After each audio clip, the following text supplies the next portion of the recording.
Welcome back to the Gridiron Grind with Andrew and Lance. This episode, we're going to go over some of the wild week 6 that happened. And it started out with a big upset and then ended with two upsets, and there were a couple crazinesses in the middle. But first, let's start with a little fantasy talk.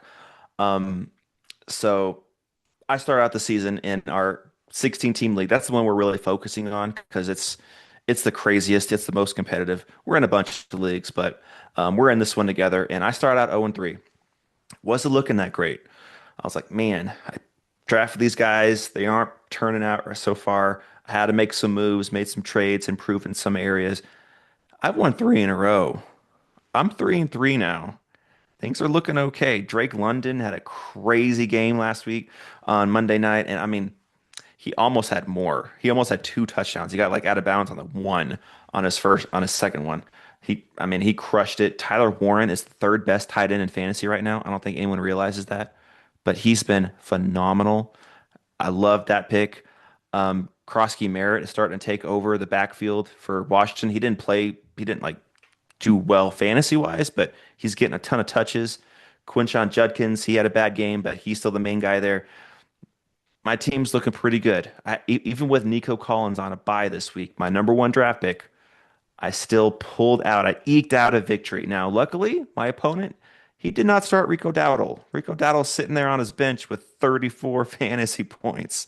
If he started him, I'd take an L. But hey, that's what fantasy is all about. Sometimes you don't make the right call, and the opponent takes advantage, and I took advantage. I barely won, what was it, 113 to 106. But hey, it's a win. A win's a win. I'm 3 and 3. I'm right back in it. I didn't put up almost 160 like you did, but sometimes you got to get through those ugly, ugly wins.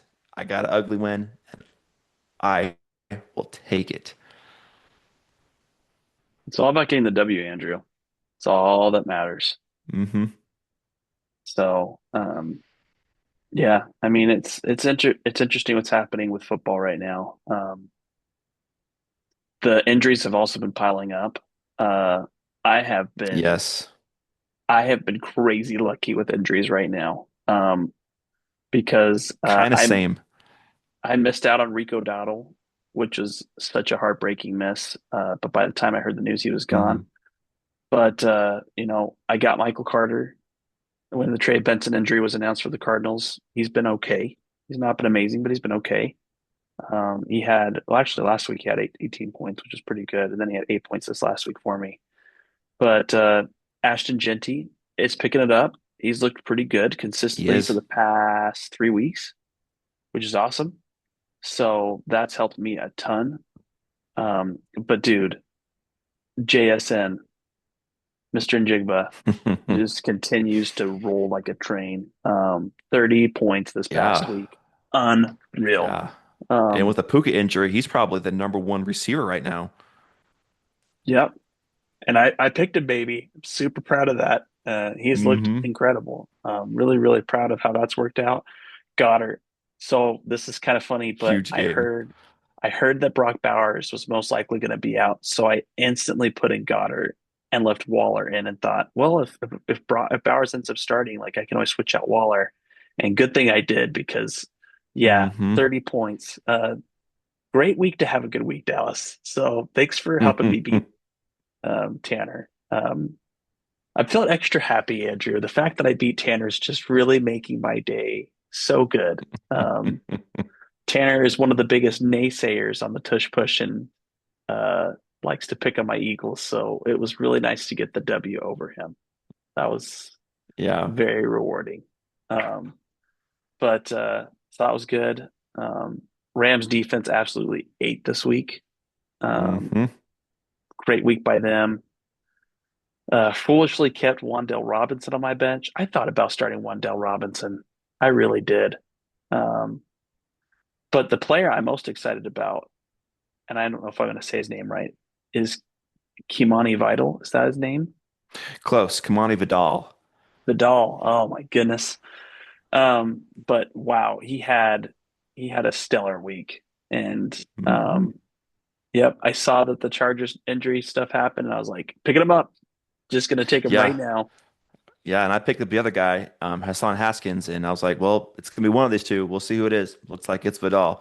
Now you only get 3 more weeks of that because That's Hampton's gonna true. be back, but you're gonna enjoy those 3 weeks. Hey, I just need someone in there until I for sure have Chubb Hubbard back. Which, I mean, when he gets back, is he gonna be the guy anymore? Because That's Rico fair. Dowdle might have, you know, all jokes aside, run away with that job. It is the Dallas Cowboys defense. We have to remember that. Like It's fair. this It's isn't the fair. normal defense. And they did pay Hubbard a lot of money, so it's probably going to be more like a 60-40 Split or backfield. 50-50 split. Yeah, it's probably going to be somewhere like the Lions backfield with, both Gibbs and Montgomery getting good amount of touches. That's probably what's going to be. Yeah. But yeah, man, I was excited about the league or the week. Dude, Travis Hunter, just another bad week. We don't need to talk about it because it's the same thing every week. Uh, dude, there's better options, man. McMillan's looked really good for the Panthers. He has. And guess He what, really has. Jacksonville? You didn't have to trade for him. You didn't have to trade for him. He was there. Yep. But Can you no imagine worries. this team with Brian Thomas Jr. and McMillan? Mm, mm. That'd be crazy. And they had the chance to do it. They I, had the I just chance. I would love for someone to sit down and explain this to me. I just even with the talent disparity that was perceived between Hunter and them and him, how Hmm. can you tell me that the drop off from McMillan or from Hunter to McMillan was so great that it warranted trading a second and first round pick? Tell me. Tell me how that was ever the case because I am not seeing it.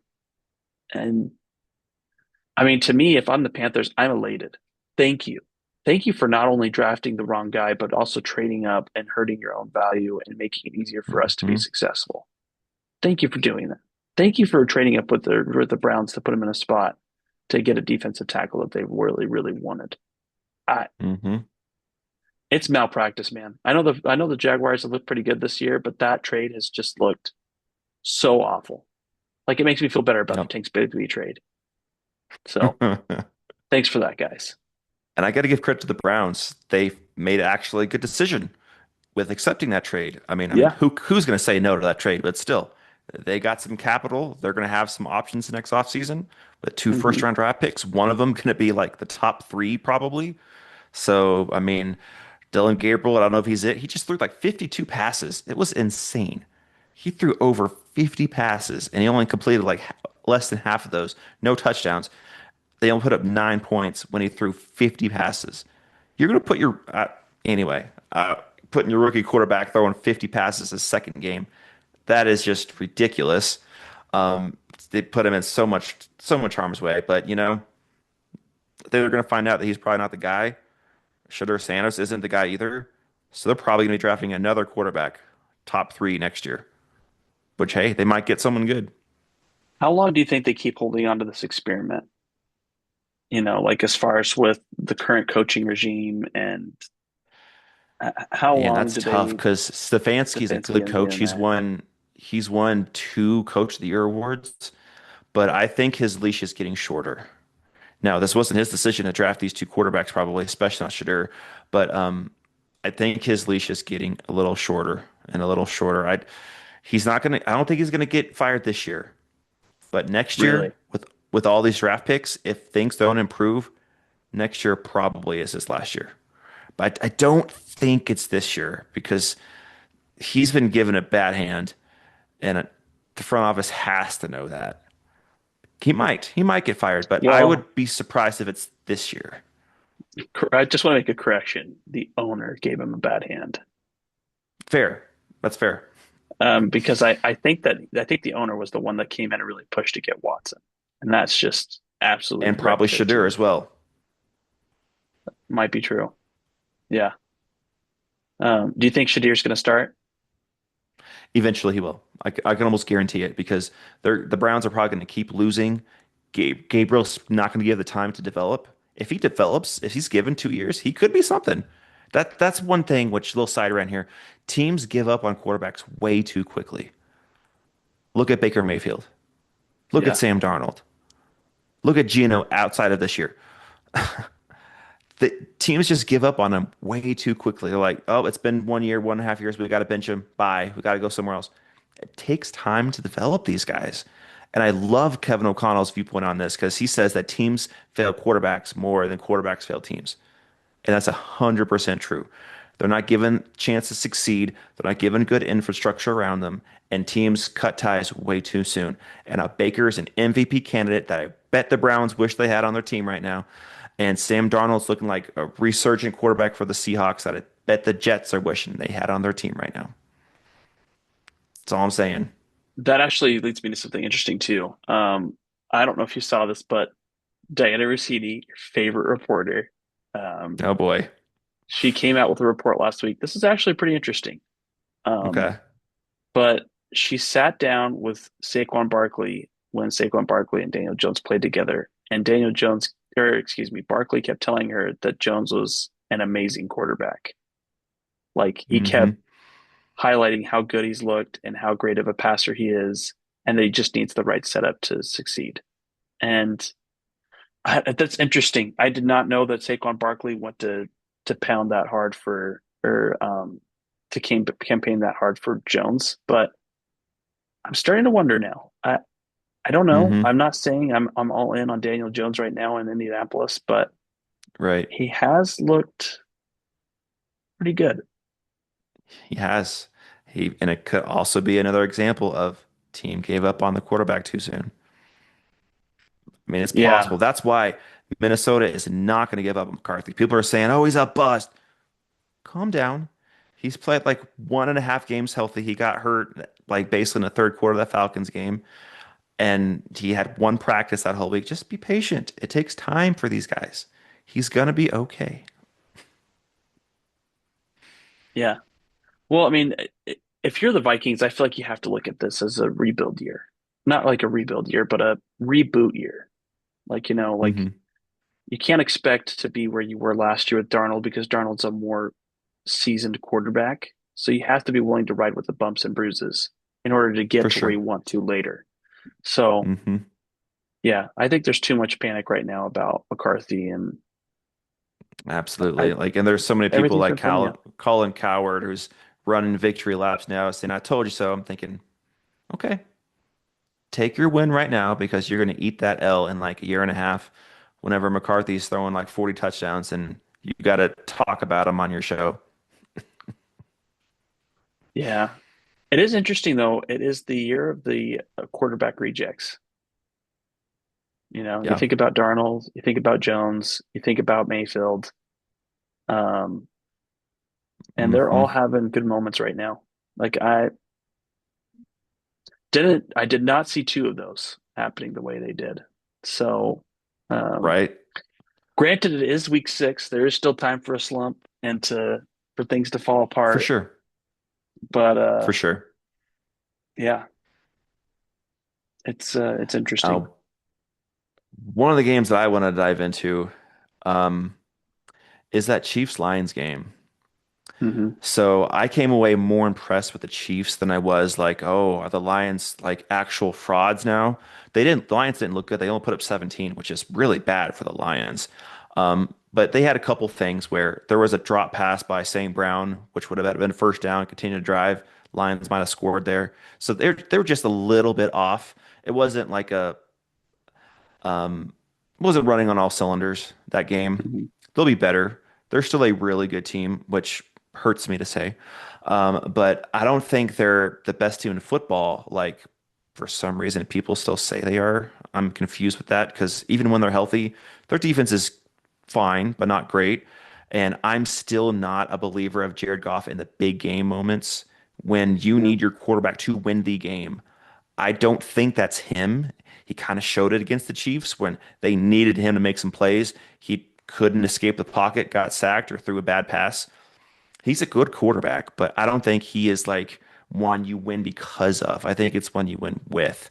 And you have to have your team just stacked around him, which is possible, but not when you're making like 40, $50 million. So I just don't think he's enough to win the Lions a Super Bowl unless they get talent stacked everywhere. and they have holes. They have holes. So they're a really good team, but I don't think they're a Super Bowl team. But again, I came more impressed with the Chiefs. They came ready to play. They knew they needed this win. And their defense played well. Patrick Mahomes had 4 touchdowns total. He played really well. And now they get Rashee Rice back. Hmm. Rashee Rice comes back next week. Xavier Worthy's developing. He's looking better. Hollywood Brown's looking like a decent complimentary receiver. Travis Kelce's still out there making plays now and again. They do need to fix the run game. That is a concern when Mahomes is still your leading rusher. I mean, that's wild. Um, there could be trades on the horizon. I've heard Alvin Kamara's name brought up a lot.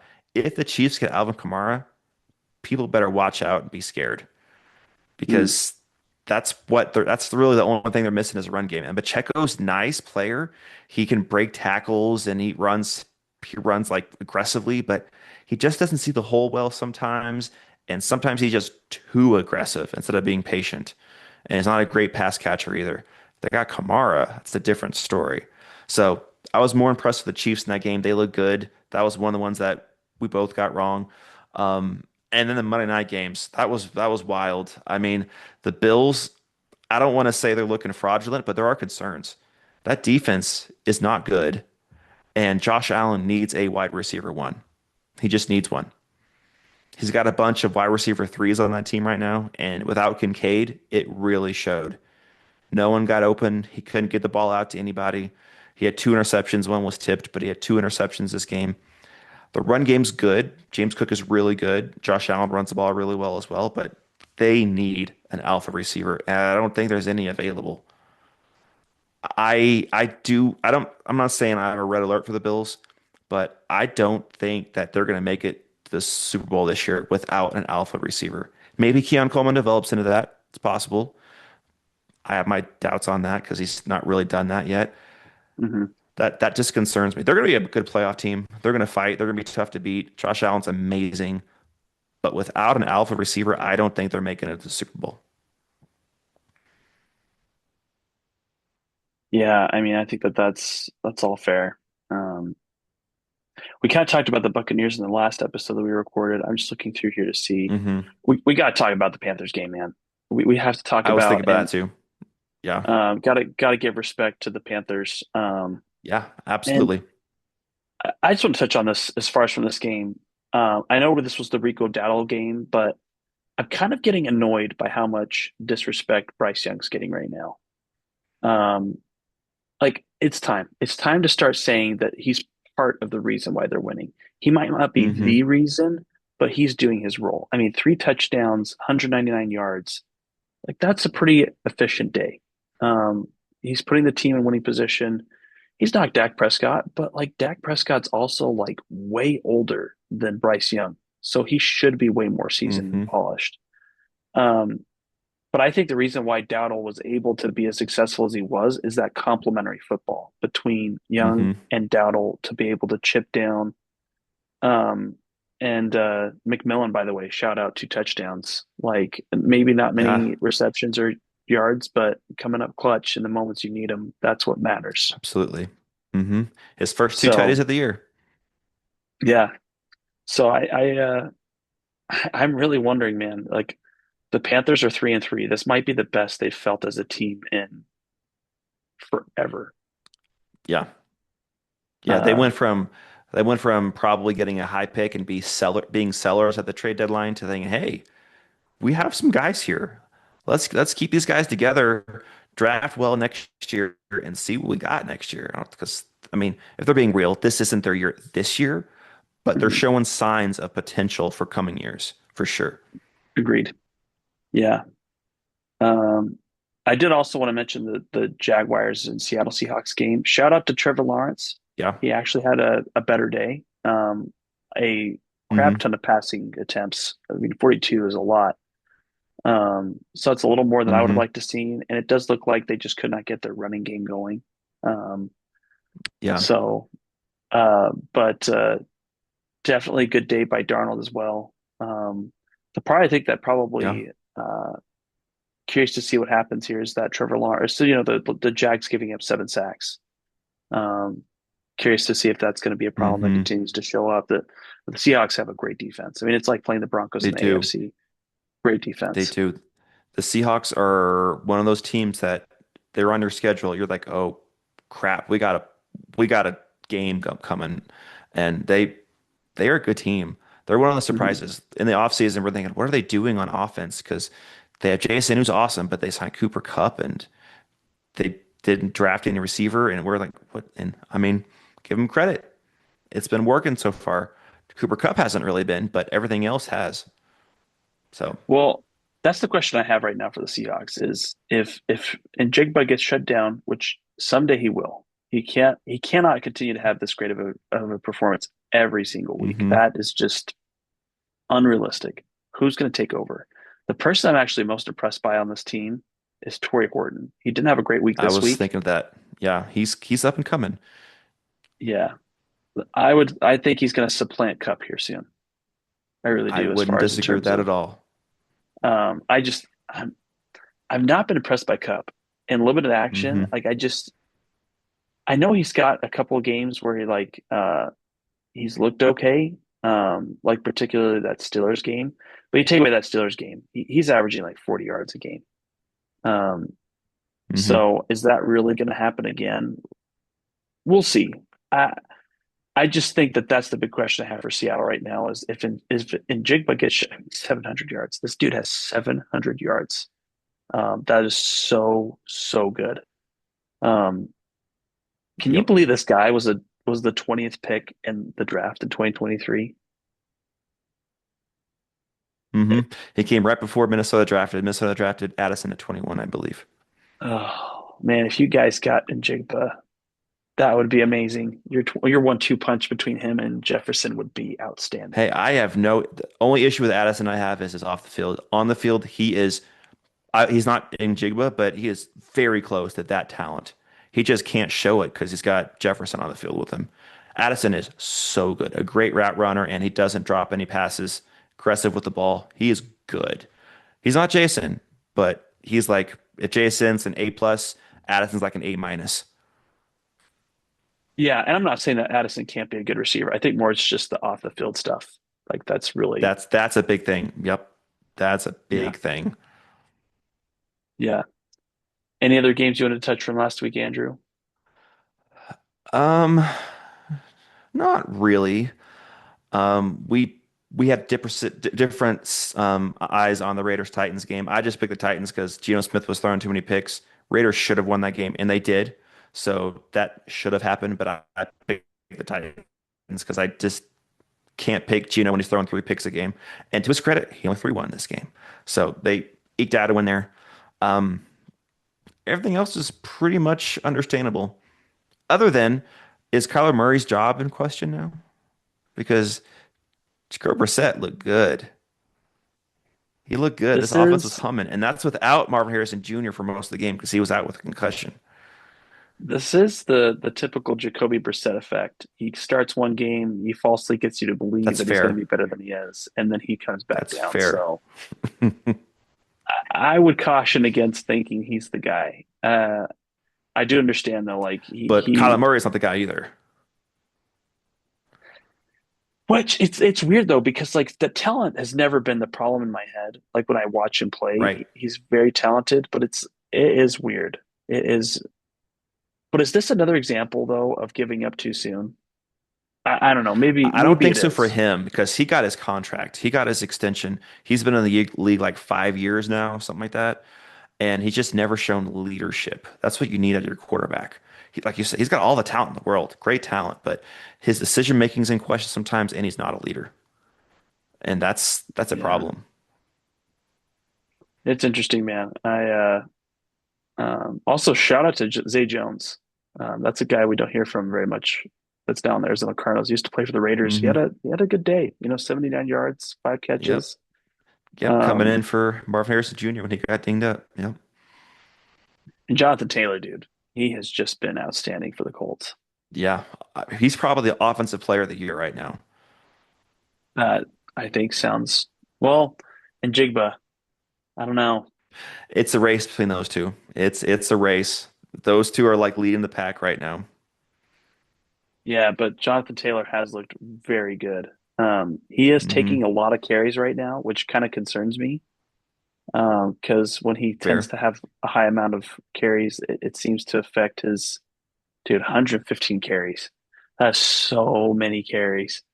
Uh, Hmm. they gotta find a way to wind that guy down a little bit because that's high. Um, but I do hear what you're saying about Taylor, though. He has been an outstanding running back for the Colts this year. So Hmm. yeah, man, it's the NFL is unpredictable as ever. You just never know. Week 6. Yep, week 6 was crazy. It looked like on paper that this is going to be okay. This is almost more chalk. We can pretty much know who's going to win. Nope. Nope. Well, There's and always upsets every week. I mean, we also should mention that that was a great win by the Bears. There's Hmm. issues. It wasn't perfect. They definitely could have, I think, played better, but they Yeah, won. they forced 3 big turnovers, and that was key. That was key. The Yeah. Commanders need to hold on to the ball, but credit to the Bears for getting those turnovers, forcing those turnovers, and they walk away with a 1 point win. I mentioned last week that the Commanders were on upset alert because the Bears, they're a Hmm. team that can hang with anybody. They could lose each game, which is very possible, but they can hang with anybody. It doesn't matter who plays them. They're going to be hanging around unless that's the Lions in week 2 and they got destroyed. But their offense is starting to click. Ben Johnson's starting to get a role with this coaching thing. I knew it would happen eventually. That's why I'm glad Minnesota played in week 1 in Chicago before they get the rhythm. And the next game they play Chicago is at Minnesota. So advantage there. I was happy about that because I knew this team was going to be coming because their fourth quarters are usually really good. They don't die and they come out swinging and they have comebacks because Caleb Williams is insanely talented and if he can get reeled in a little bit, he can be really good. And they played well. Yeah. Yeah. Well, it's interesting, man, and we'll see what happens elsewhere. Are the Denver Broncos for real, or are they going to continue to show signs of struggles like they have against the Jets? Um, Hmm. so many questions going into this next week. Can't wait to do our picks later on and Absolutely. pat my lead a little bit, Andrew. I'm doing pretty good You right you now. keep you keep just winning each week. You won by 9 this past week, so you're like just sneaking up a little bit. And now I'm looking like, man, it's like a 40 to 50 point lead. It's starting to get away a little bit. So, but I'm almost not in last anymore. I'm only down by 2 from the fourth place guy. So I'm starting to get a little momentum going. But you're in second now out of 5. I'm in fifth out of 5, and the gap's starting to extend. I'm like, okay. Okay, I see you. Before it was like you won by 5 here, 9 there, 10 there, 2 there, but now, okay, it's added up. It's Cream's added coming up a to the little top, bit. man. It's coming to the top. Yep.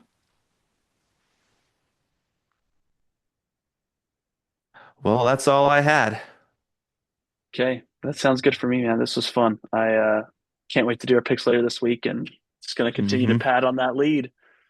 We'll Got to keep see. working. We'll see.